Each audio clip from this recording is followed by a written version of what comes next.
Imagine, tu es en classe, le professeur pose une question, tu connais la réponse, mais tu ne lèves pas la main. Pourquoi? Tu as peur de dire une bêtise, tu as peur qu'on se moque de toi, tu as peur de te ridiculiser, et finalement tu ne dis rien. On appelle ça la peur de l'échec. Tu as eu peur d'échouer sans même avoir essayé. 85% des cas, ce qui nous bloque, ce n'est pas l'échec en lui-même, mais la peur d'échouer. C'est le manque de confiance en soi et le regard des autres, le jugement des autres qui va t'affecter. Tu vas te dire, et si je me trompais? Et si je perds? Et si on se moque de moi?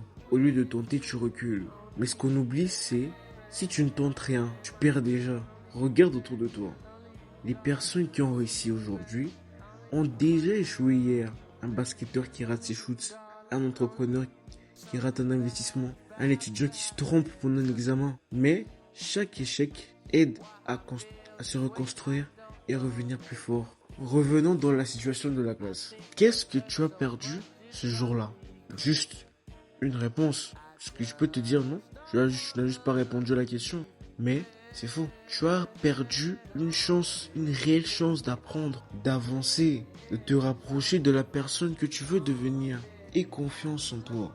Alors, la prochaine fois que tu as peur d'échec, la prochaine fois que l'échec veut te paralyser, souviens-toi. Certes, c'est douloureux, mais c'est que pour quelques instants. C'est une douleur qui dure. Ce n'est pas une douleur qui dure toute une vie. La vraie question n'est pas « et si j'échouais ?» mais dis-toi « et si je n'essaye jamais ?»